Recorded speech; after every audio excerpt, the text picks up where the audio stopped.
नमस्कार दोस्तों, मैं धीरज कुमार निर्भय दिल्ली विश्वविद्यालय से।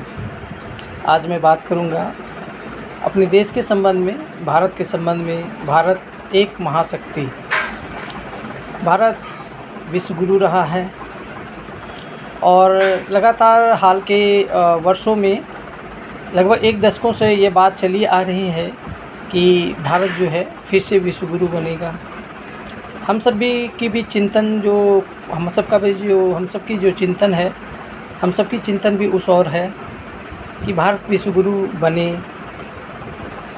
कैसे बने, उसका रास्ता क्या होगा, उसका मार्ग क्या होगा, उस बारे में हम लोग जो है चिंतन करते हैं। लेकिन जो देश की स्थिति है, जो देश की परिस्थितियां हैं, उसको जब आप देखेंगे, जब उसको आप महसूस करेंगे, समझ पाएंगे, तो लगता है कि यह संभावना जो है एक दूर के स्वप्न की तरह है।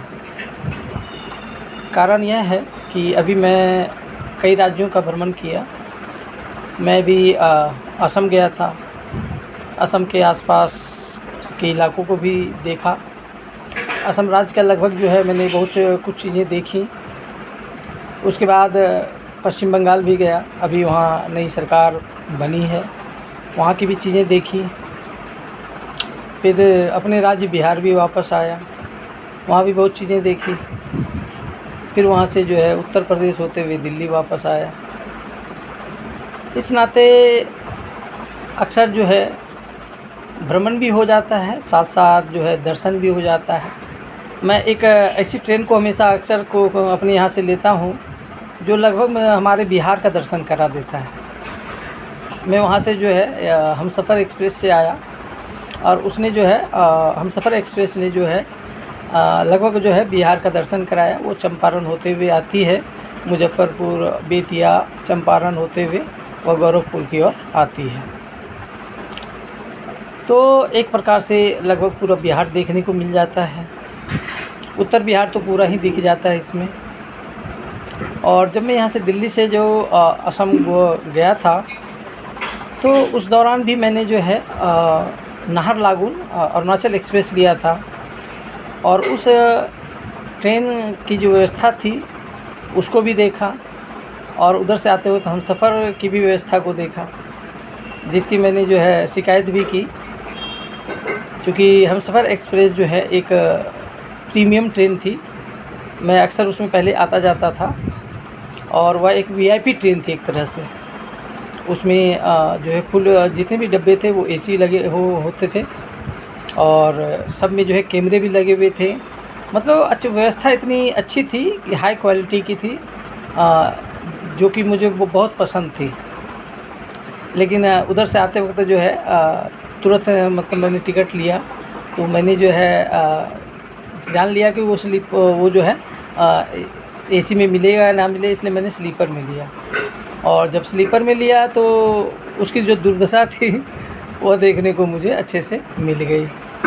तो यह चीज़ें हैं जो हमें बताती हैं कि हम क्या सोचते हैं, क्या करते हैं, क्या देखते हैं, सरकार क्या कर रही है, जनता किस ढंग से जो है जनता के पैसों का किस प्रकार जो है दुरुपयोग किया जा रहा है, उसको बर्बाद किया जा रहा है और इससे आम जनों को कोई फ़ायदा नहीं हो रहा है। अभी कल और आज मैं दांत में कुछ समस्या थी दांतों में, तो मैं मौलाना आज़ाद जो है भारत का जो है नंबर 1 जो दंत चिकित्सालय है, मैं वहाँ गया था। और वहाँ की जो मैंने 10 साल पहले जो व्यवस्था देखी थी और वो आज जो मैं देख रहा हूँ, उसको देखकर मैं जो है अवाक हो गया कि 10 साल पहले वहाँ व्यवस्था इतनी थी, अच्छी थी कि आपका काम जो है त्वरित गति से होता था। और आज ये है कि आपको परेशानी आज है और उसका उपाय जो है लगभग 40 दिन बाद होगा। ये दिल्ली देश की राजधानी में है। रेलवे को भी देख लिया, कई सरकारों को भी देख लिया। इस गर्मी की छुट्टी में, गर्मी के मौसम में जो है मैंने कई राज्य की सरकारों को भी देख लिया, वहाँ के लोगों को भी देखा, वहाँ की स्थिति को देखा। फिर दिल्ली वापस आया तो यहाँ की भी देख रहा हूँ। हम दिखने में बाहर से बहुत समृद्ध से दिख रहे हैं, जनता जो है बहुत खुश सी दिख रही है, जनता अपने कामों में व्यस्त सी दिख रही है। लेकिन जब ज़मीन पर आप जाएंगे तो जनता जो है सिर्फ अपने पेट भरने के लिए है जो है व्यस्त है, सिर्फ वह जो है अपना पेट भरने के लिए ही इतनी मेहनत कर रही है कि उसे लग रहा है कि अगर मेहनत ना करूं तो शायद आज खाना ना मैं खा पाऊँगा। यह स्थिति है हमारे देश की। मैं शिक्षा से जुड़ा हुआ हूँ तो शिक्षा की भी स्थिति पता ही है, क्या स्थितियाँ हो रही हैं और क्या क्या चीज़ें नहीं हुई हैं, वो सोचने वाली बात है। ऐसा कोई भी काम जो है कि नहीं हुआ हो इस पिछले जो है 5-6 सालों में, तो यह संभावना नहीं। पिछले 5-6 सालों क्या, मैं 8 से 10 सालों की बात कर सकता हूँ कि इतना भ्रष्टाचार हुआ है हर चीज़ों में कि अब लोगों को लग रहा है कि अगर पैसे ना दूं तो शायद मेरा काम ही नहीं हो। चाहे आप किसी भी राज्य की बात कर लें, कोलकाता की बात है, बंगाल की बात मैं नहीं करूँगा, लेकिन बंगाल भी उसमें है क्योंकि मैं वहाँ भी देख चुका हूँ। वहाँ मैं गांव में भी गया था तो वहाँ भी ये चीज़ें देखने को मिल गई। बंगाल, बिहार, असम, ये स्थिति है। दिल्ली की बातें करना कोई मतलब नहीं है। दिल्ली में भी ऐसा कोई काम लगभग नहीं है जो बिना पैसे का नहीं होता हो। पैसा तो यहाँ पुलिस भी ले लेती है तो व्यवस्थाओं का लेने का क्या है। तो यह चीज़ें हैं, यह स्थिति है, यह परिस्थिति है। सब परेशान हैं, हमारे जैसे लोग भी परेशान ही हैं। खैर मैं अपनी परेशानी को परेशानी नहीं समझता, वो समय का आया हुआ एक झोंका है और मैं इसमें लड़ने में सक्षम हूँ तो लड़ रहा हूँ। लेकिन देश के नेतृत्व को जो है यह सोचना चाहिए, देश की व्यवस्था को चलाने वाले जो अपर लोग हैं, जो ऊपर बैठे हुए हैं, उनको ये सोचना चाहिए, उनको ये चिंतन करना चाहिए। लोकनायक जयप्रकाश जो हॉस्पिटल है दिल्ली का, मैं उधर से गया था तो वहाँ एक कैंटीन है। वहाँ जब कैंटीन में मैं गया कुछ खाने के लिए तो पता चला कैंटीन में कोई व्यवस्था नहीं है, सिर्फ चाय की व्यवस्था है। मैंने पूछा ऐसा क्यों है, तो उन्होंने कहा कि हमें कुछ आवंटन ही नहीं हो रहा है तो हम क्या दे सकते हैं, हमारे पास जो है सिर्फ चाय है और फ्रूटी है। तो फ्रूटी मुझे लेना नहीं था, चाय मैं पीता नहीं है। यह दिल्ली की व्यवस्था है। दिल्ली की सरकार बने हुए लगभग जो है साल से ऊपर हो गया और दिल्ली के एक बड़े अस्पताल की यह बात है। तो समझ में आता है कि क्या स्थितियां हैं। आज जब दांत की समस्या लेकर मैं गया हॉस्पिटल तो वहाँ लंबी लंबी लाइनें थी, क्योंकि उस समय जिस समय मैं पहले गया था, आज से 8-9 साल या 10 साल पहले, तो उस समय जो है लोग वहाँ कम आते थे, तो इसलिए व्यवस्था उतनी त्वरित गति से हो रही थी। अब मान लीजिए कि लोग जो है वहाँ संख्या के हिसाब से बढ़ गए, तिगुने हो गए, चौगुने हो गए होंगे, फंड भी उसको अच्छा मिल रहा है, लेकिन उस अनुरूप जो व्यवस्था है ही नहीं है। आप सोच लीजिए कि जिस काम को आज ज़रूरत है, जिस काम की, वो 40 दिन बाद अगर होगा तो हमारी चिकित्सा व्यवस्था जो है कहाँ पर है, यह सोचने की बात है। या तो आप प्राइवेट में चले जाइए, निजी अस्पतालों में चले जाइए, पैसे खर्च करिए तो तुरंत काम हो जाएगा। सरकारी अस्पतालों में तो होना मुश्किल है।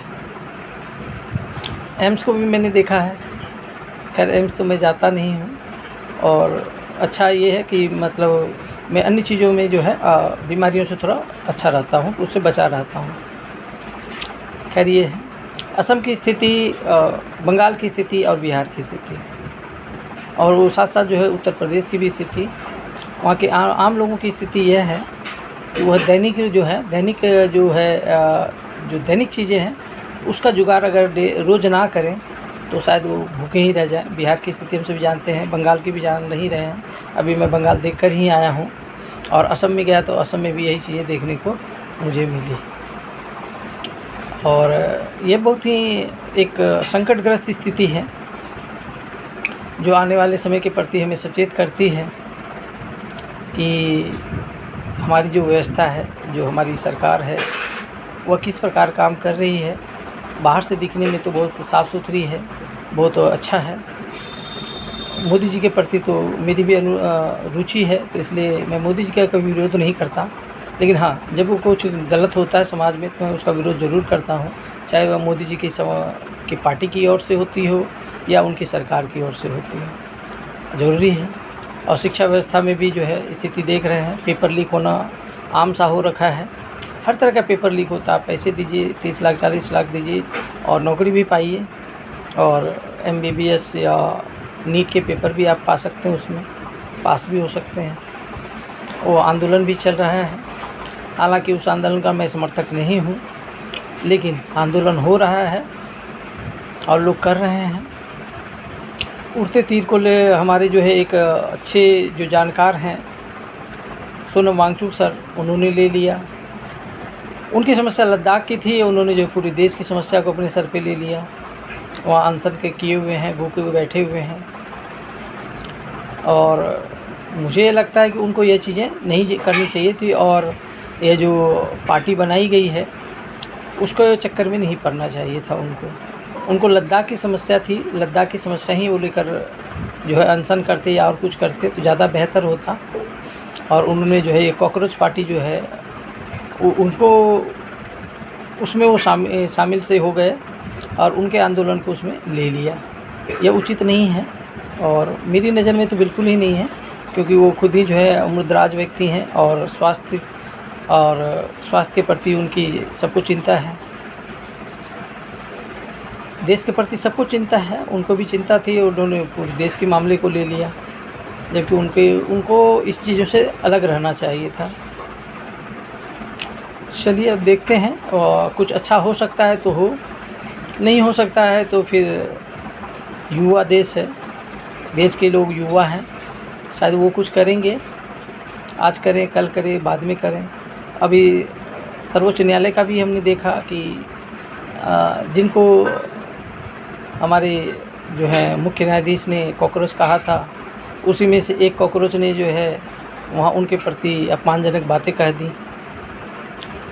तो हर क्रिया की जो है बराबर प्रतिक्रिया भी होती है, इसलिए जब हम कुछ कहते हैं, एक अच्छे पद पे आसीन व्यक्ति जब कुछ कहता है तो उसको सोच समझ के कहना चाहिए, विचार कर कहना चाहिए कि वो कहने क्या जा रहे हैं और कहने का आशय क्या है। आपके मुख से निकली हुई एक छोटी सी भूल आपको जो है आपके प्रति लोगों को में जो है विरोध और सम्मान को जो है घटा सकती है, विरोध को बढ़ा सकती है, और आपका सम्मान धूमिल हो सकता है। वह चीज़ें जो है हमें सुप्रीम कोर्ट में देखने को मिली। और ऐसा नहीं है कि जो ये कॉकरोच होते हैं या जो कॉकरोच लोग हैं, युवा लोग, वो चुप बैठते हैं, ये वैसा नहीं है, वो कुछ ना कुछ करते ही रहते हैं। तो इसलिए युवा कॉकरोच नहीं है, ये बात सबको ध्यान में रखनी चाहिए। युवा जिज्ञासु होते हैं, युवा मेहनती होते हैं, युवा अपने अधिकारों को भी जानते हैं, अपने कर्तव्यों को भी जानते हैं, उसके प्रति लड़ते भी हैं।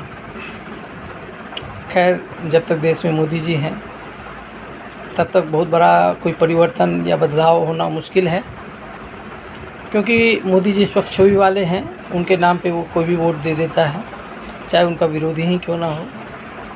लेकिन जब मोदी जी नहीं रहेंगे तब इस देश की स्थिति क्या हो सकती है, उसके प्रति हम लोग थोड़ा सोचें, उसके प्रति हम लोग थोड़ा चिंतन करें। हम आज से आगे के 10 साल बाद या 20 साल बाद की बातें सोचें, ताकि हमारा देश जो है आगे बढ़ सके। और विश्व गुरु का जो सपना है, महाशक्ति बनने का जो सपना है, अगर उस चीज़ को हम पाना चाहते हैं तो हमें दुनिया से हमेशा जो है 10 कदम आगे चलना होगा। और लेकिन समस्या यह है कि हम हमेशा जो है दुनिया से 10 कदम पीछे चलते हैं। मैंने पिछले बार बताया था कि जो दुनिया में 100 साल पहले होता था वो आज हमारे यहाँ होता है, यानी 100 साल बाद लगभग। तो ये बहुत दुखद है, इस बारे में हम सब विचार करें, और देश के युवाओं को सोचना है, देश के युवाओं को करना है, और हम सबको जो है देश को आगे लेकर चलना है, मजबूत बनाना है। और सरकार का काम है, सरकार बदलाव करे और चिंतन करे, और जो चीज़ें वो लाते हैं, जो योजनाएं लाते हैं, वो ज़मीन पर हकीकत रूप में मिलती है, पहुंचती है या नहीं पहुंचती, उस बारे में सरकार चिंतन करे। और युवाओं को है देश के लिए, देश की मजबूती के लिए, देश की एकता अखंडता के लिए, देश में अच्छी व्यवस्था के लिए जो हमेशा निरंतर प्रयास करते रहना है। धन्यवाद। धीरज कुमार निर्भय, दिल्ली विश्वविद्यालय से।